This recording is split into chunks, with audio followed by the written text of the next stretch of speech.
Hello espers and welcome back to another video. Hola a todos.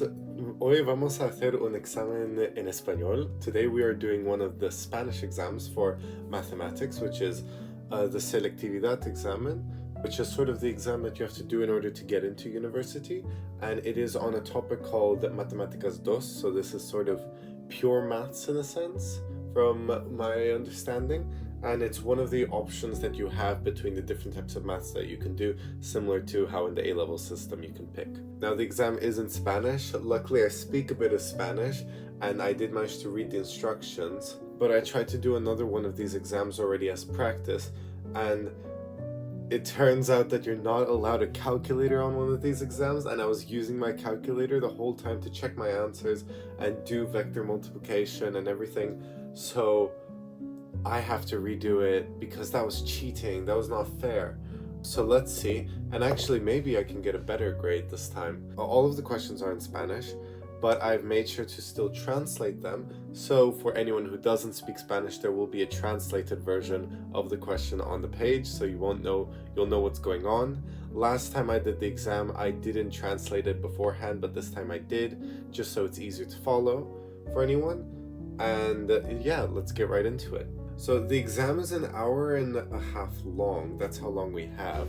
So what I'm actually going to do is I'll time myself and see how long it takes me. We'll just quickly read through the instructions again. So we need to respond to the questions. There are 4 separate blocks, and each block, the first block has an obligatory question, so we have to do this. This is question 1. Then block 2 you can pick to do between question 2 or 3. Then I can pick to do between question 4 or 5, and then between question 6 or 7. You don't have to do all of the questions. And they also give you the statistics table, but I think this is only used for the other maths where they do statistics. So hopefully that means that I don't have to use it. But let's go ahead and let's start with question 1. This question is worth 2.5 points and it's out of 10 points. So it's very nice and easy to calculate a percentage. It's just going to be whatever my grade is multiplied by 10. So this question makes up 25% of the exam, and I have the translated version over here. So we'll use that one. It talks about a boy called Juan who spent 80 euros to buy a jersey, a shirt, and some pants. The price of the jersey is 1/3 the price of the shirt and pants combined, so together. I didn't translate that very well. Is it possible to determine a unique price for the jersey? What about the t-shirt? And give a reason for your answer. Okay, so we know that he spent 80 euros in total. So let's say that we have J is the jersey, S is the shirt, and P is the pants. We know that in total all of them gave him this equation. So this is equation 1, our first equation that we can use. And then it's also told that the price of the jersey is 1/3 the price of the shirt and pants together. So the jersey is 1/3 the price of the shirt and pants. Okay. So now it's asking, is it possible to determine the price of the jersey? Yes, it is, actually. There's a very famous rule in math that if you're trying to solve an equation, you can't solve an equation with x unknowns unless you have x number of equations. So for 3 unknown values, normally we would need to have 3 equations. But this specific time, we got lucky because this equation, we can see here that if I multiply this equation by 3, 3j equals s plus p. S plus P makes an appearance in both equations, so I can do a substitution and replace S plus P in equation 1 with just 3J using equation 2. But basically, I mean, we found the value of J, so there is only one possible J value, because that can be obtained from this equation. Normally, it wouldn't be, but because of the specific type of equations that they gave us, we got lucky and there is only one solution. So we were able to determine a unique price for the jersey, but then it asks, what about the shirt? And then it give a reason for your answer. I'm not exactly sure how they want me to word these questions, so when I'll be looking through the mark scheme, I'll be seeing if I'm getting the general idea. Obviously, they probably want me to do it in a more specific way, so I might not get full marks depending on what I do, but we'll just try it, and hopefully the fact that I'm doing the right method does give me some marks, because I obviously can't mark this exam professionally as I'm not part of this exam board, so I don't know how it works exactly. Okay, what about the price of the shirt? So now we go back to our original equation. We now know that J has to be 20.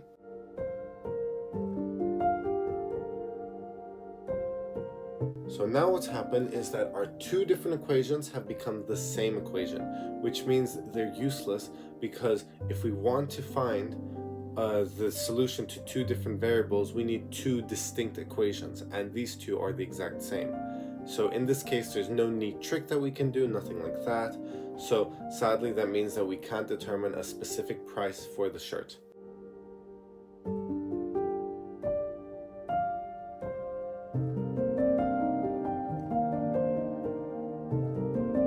Yeah, that's all there is to part A.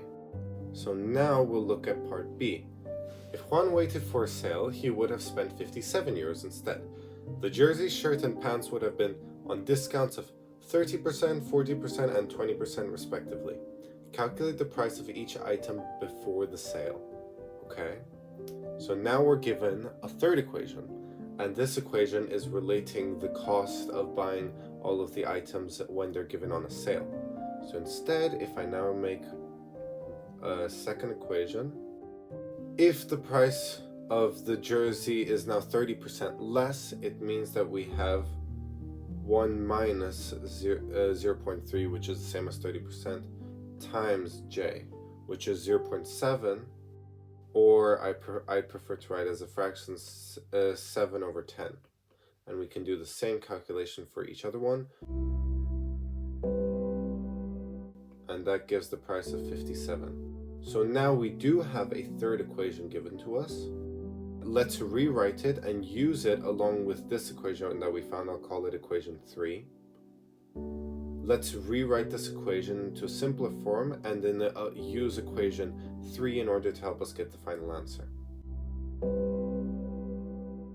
Given that we've already found the price of the jersey was 20, so we can use that immediately.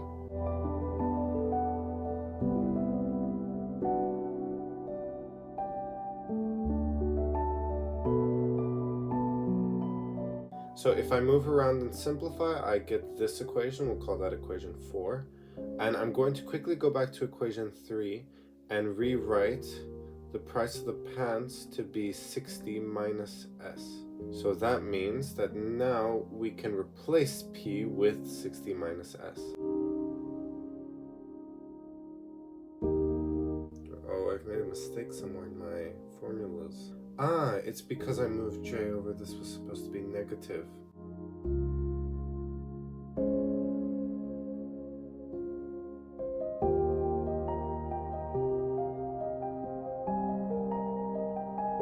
Oh, my hair's become a mess. This is what I look like in an exam hall. I always rummaging my hair, like playing with my hair, and then it looks like a mess at the end of the exam. So then, we know that P has to be 60 minus S. There we go. 35 euros, 25 euros, and 20 euros. We found the price of every single item. Okay, and that's question 1. And we did that in about 15 minutes, so I think that's okay. Hopefully. Okay, now on to the next block. This section looks like it's a lot to do with calculus. Now the first question has to do with limits, and limits are quite an interesting concept. Unfortunately, they're not taught in the international A level, so I don't have the honor of getting to learn them in advance, but I have done some research about them like outside of classes, and they look really interesting. But to make sure that I don't make any mistakes, since I want to get the best grade I can, I'm instead going to do exercise 3, because that's the one that I do know how to do from my own knowledge from school. And that is this question as follows. Given the function which maps from 0 to infinity onto some real numbers defined as f of x equals a plus ln of x divided by x squared, calculate a, so that y equals 1 is a horizontal asymptote of the graph of f.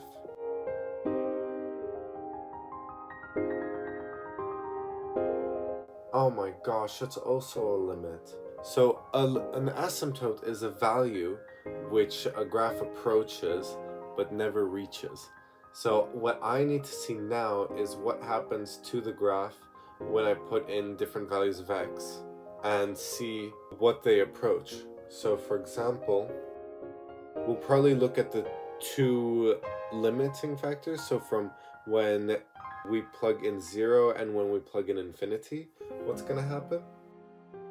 You see, if I put in 0, I'm left with,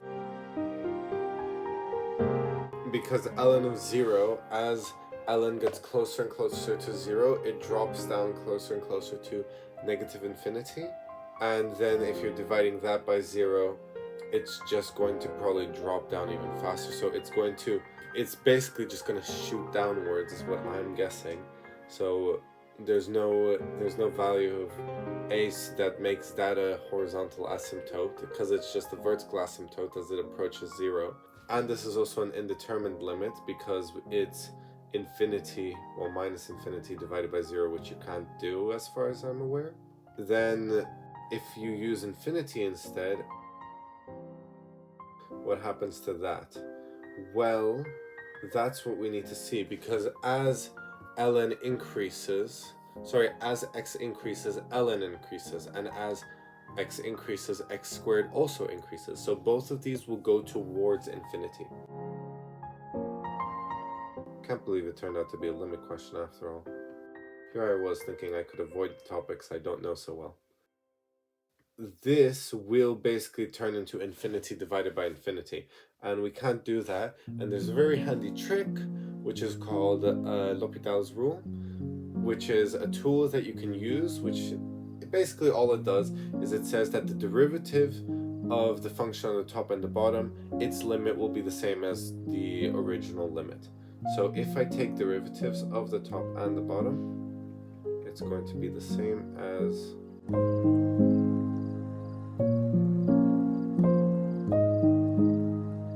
so as x becomes bigger and bigger, it's going to be dividing by an even bigger and bigger number. So this is going to approach 0, because obviously when you divide by a bigger and bigger number, it's going to approach 0.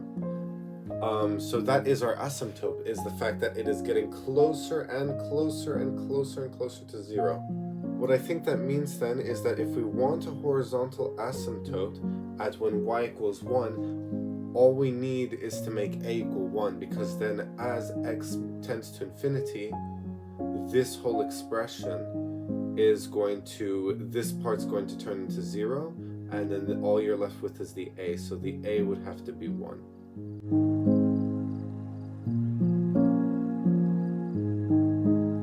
For a equals 0, calculate the intervals of increase and decrease of f. So these are the values of f for which the graph is increasing, and the values of f for which the graph is decreasing. Well, the values of x, sorry. So if I now look at my function, which a is 0, so we can basically ignore it, is equal to ln of x divided by x squared. When is x increasing and when is x decreasing? What we need to do is we need to take the derivative, because that tells us how the graph is changing over time. And for that we need the quotient rule.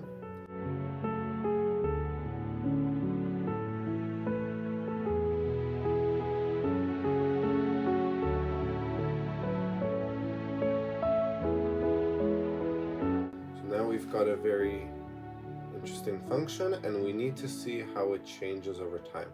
So to do that, I'm going to find the turning points. So when the gradient of the graph, when the graph is at its highest point or the lowest point, and that's going to basically tell me when it's at a turning point, we're going to set this equal to 0 and see when the graph is not moving, so which intervals it has a maximum or minimum.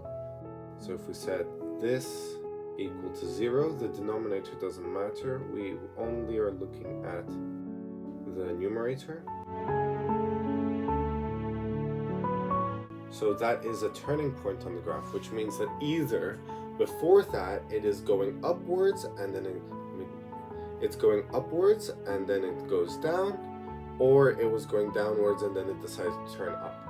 And that is the only turning point. So that means that before root E, it's heading in one direction, and after root E, it's going in another. Now I can take the second derivative, and this tells me if it's a maximum or minimum, or I can just plug in a value before root E and after root E and see what that gives me. But I think that doing the second derivative test is actually much more neater and nice, and it might actually be what they're looking for. So unless actually that is going to be an annoying derivative to get because the formula is going to become really big.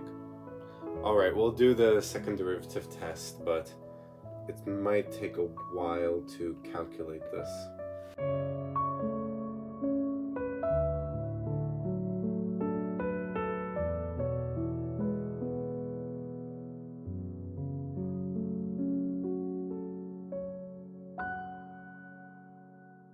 Okay, interesting. I think this is the solution.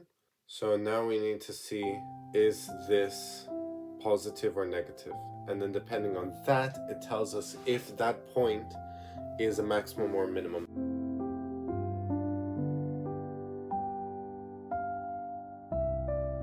That's a negative number.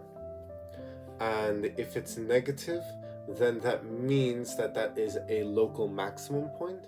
So the graph was increasing and then started going down. So we reached a sort of peak instead of a valley. So we reached the highest point at root E. So just before root E, it would have been increasing, and then after that, it would have been decreasing like this. Increasing and then decreasing. Based on the information we found in the previous part of the question, we said that it would be, the graph would probably then look something like this. As it got closer to 0, we said it would go down to minus infinity. So it probably it goes up and then it sort of cools off and goes along. So just like, and then it has that asymptote that we were talking about. This is the turning point, which we found was root E. And that means that before root E, it is an increasing function, and after root E, it is a decreasing function. So calculate the intervals of increase and decrease. So I guess I can just write that here.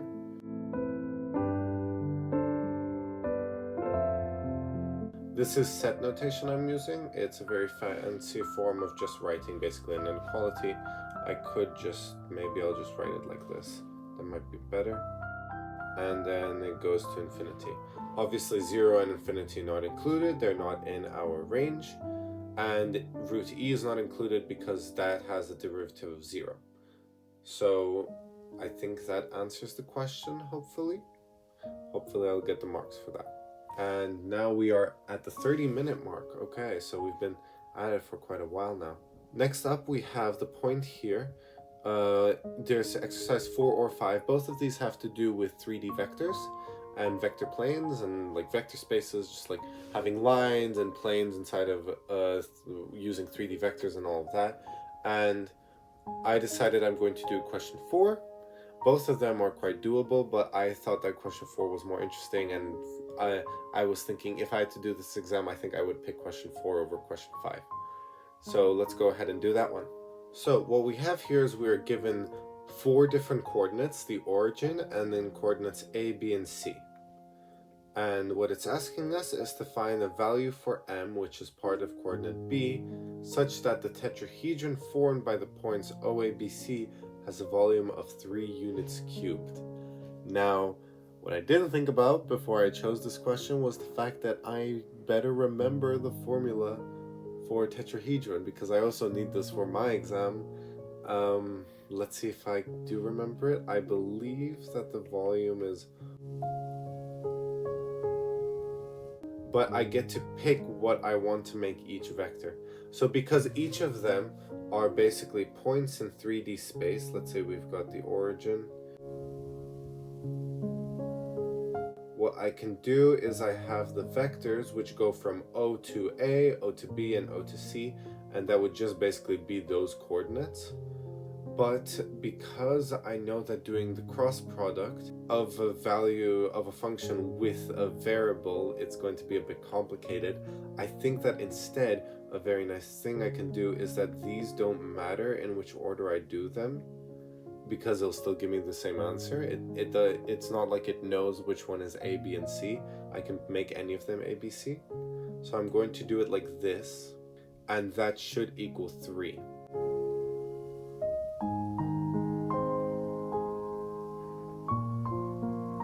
So if I write out the full thing and I've multiplied by 6 to get it on the other side, I have this huge equation, and now basically I just have to do the cross product of these two vectors. 3 times 6 is 18, and then we'll just have to see what I get, because 1, 2, m, that is going to have to be the dot product of whatever this is. So let me just find the cross product of those two vectors over here. I would usually just put this in the calculator. The last time I tried to do this exam and I used my calculator by accident, this was one of the main things I was using it for, was because I was too lazy to do the vector product myself. But obviously, I mean, I have to do it myself now. So let's just give it a go and see what I get.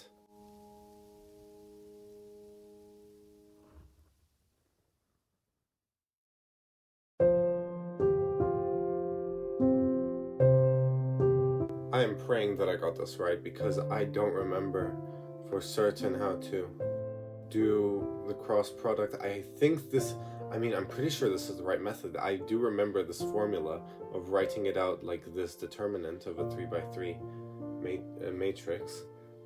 So I think that should be correct. And then we just have to do 10, 4, 4, and dot that together with m.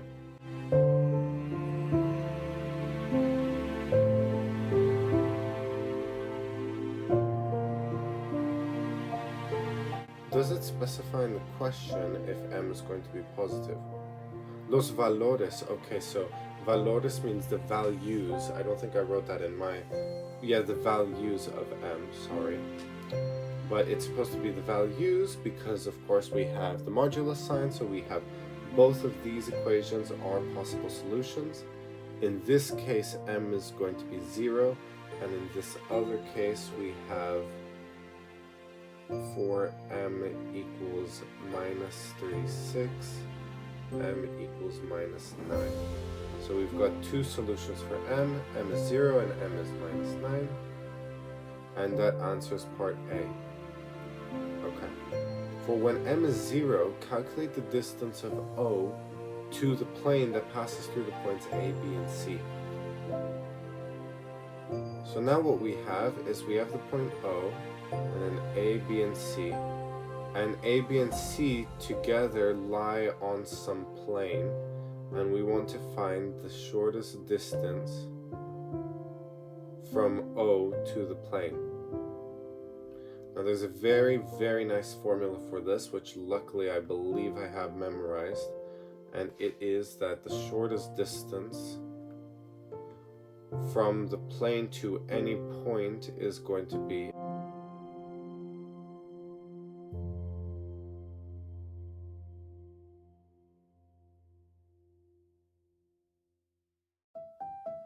So I remember having this formula where n is just the normal vector of your plane, alpha, beta, gamma are the x, y, z coordinates of a point that you want to find the distance to, and a dot n, a is a point on the plane, and then n is your normal vector again. But because the coordinates are of the origin 0, 0, 0, all of these terms are just going to be 0, 0, 0, and we're left with... What we need to do now is basically find the normal vector of the plane, and we need a point on the plane. Well, we have a point, we can take any point A, B, or C, and we need to use the normal vector of the plane. So what is the normal vector of the plane? Well, because these 3 points sit on the plane, if we make a vector from two of the points, let's say from A to B and A to C, and you find the cross product between them, it's always going to give you a vector which is perpendicular to the original 2, so that's going to be our normal vector. And then we have to do another cross product. Ugh.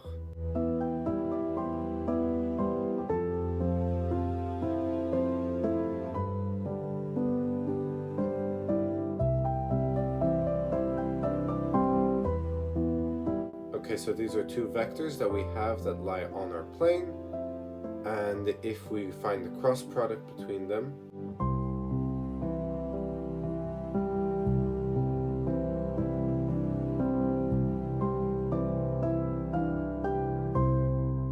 okay, so I think I found this normal vector, which should be correct.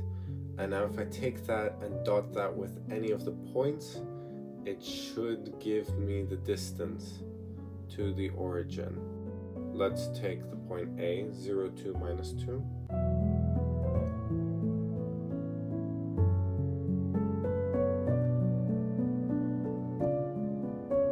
Okay, so that's the absolute value of the dot. And if instead now I find the absolute value of n.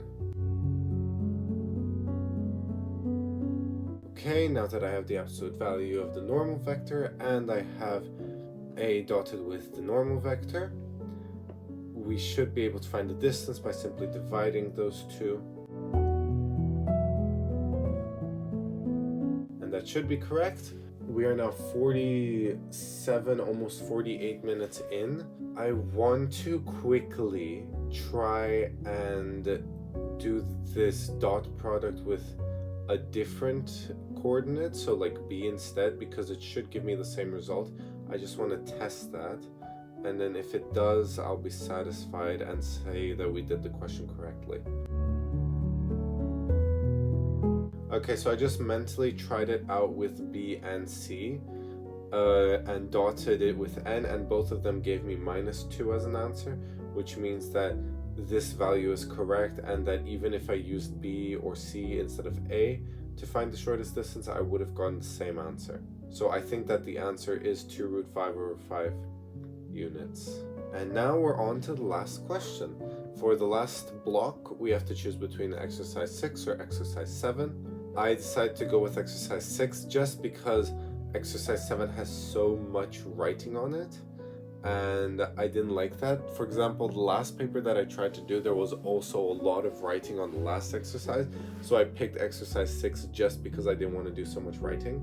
I had to ask my friend to verify if I knew what I was doing with these questions, because when I was translating it, I thought that verifica means verify, and then that means that I have to show that this is the function in the question, and that I couldn't use that as part of my solution. But it turns out that I can. Unlike how, for example, show that question, you can't use the solution they give you as part of your calculation. You need to work to that solution. So here it's asking me to find the function f that passes through these two different points, given that the second derivative of f of x is e to the x minus 1 minus 1 over x. So that means that we first need to integrate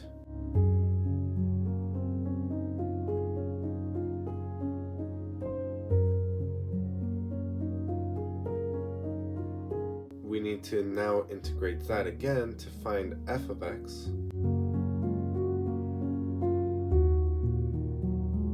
Okay, again, e to the x is pretty easy to integrate.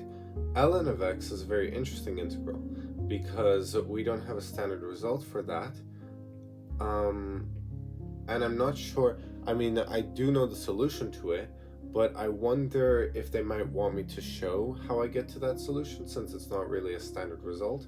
So instead, I will be quickly on the side doing this. And the method to solving the integral of ln of x is using integration by parts.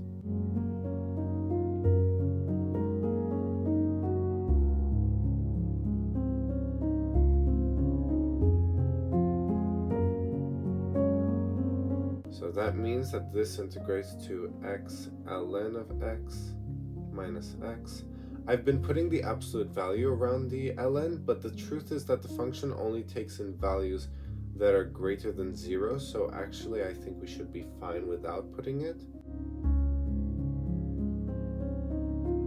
So firstly, we are given 2 points, and I'm going to start by this point, which is that when x equals 1, f of x equals 0. So if I plug in f of 1, I get, and that's supposed to equal 0.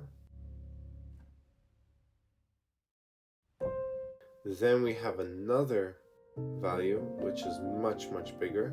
When you plug in f equals 2, you get this whole thing. So let's try f equals 2. Oh my goodness, I just noticed that at the start it was a minus 1 over x, and I've been doing plus the whole time. So I just need to change all of that in all my calculations quickly. Bit of a big mistake, but it's a good thing I spotted it beforehand.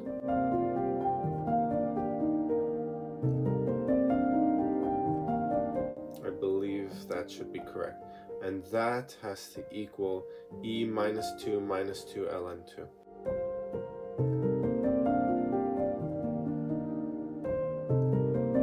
Now all that's left is we can say that d equals minus 2 minus c. So we get 2c minus 2 minus c equals minus 4. And we have found the values of our constants c and d, which means we now know the full function f of x is equal to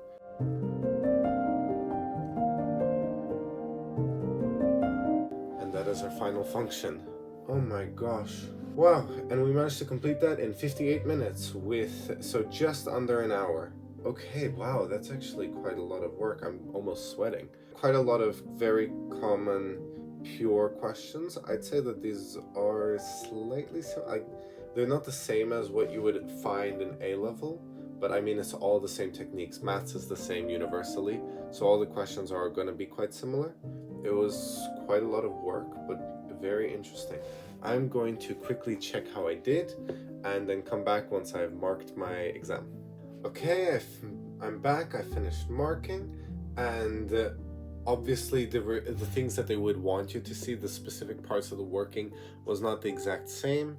There were different methods used, but most of the solutions, like, I was able to see where it went and how I got an answer. For part A of this question, I managed to show that you can find a value for j, but there is an infinite number of solutions to these two equations because it's just one equation. Then in part B, I was also able to get the right answers. The mark scheme had some sort of determinants going on, which was interesting. I've never seen simultaneous equations solved by matrices before.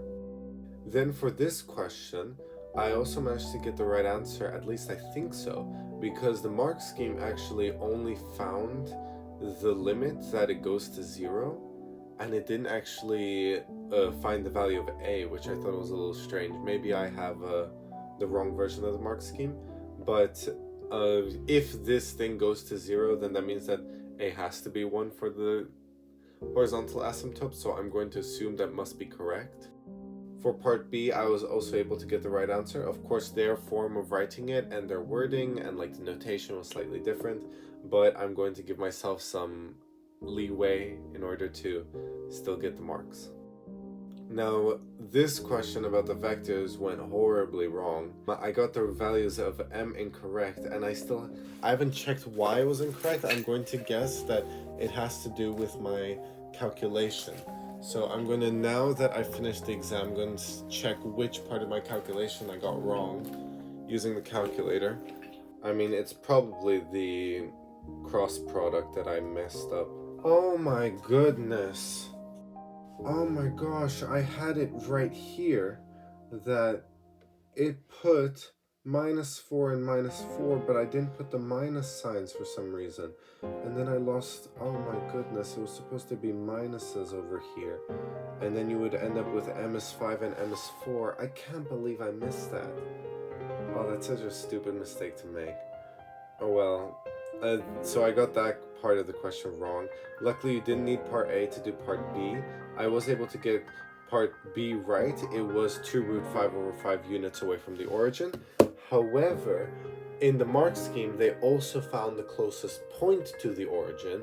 So which of these points in my diagram, it would be if the origin is close to this point, I needed to find that point, and I didn't do that. So I put that, so even though I got the right answer, I only gave myself a little, just like under half the number of marks for part B, and I didn't give myself any marks for part A.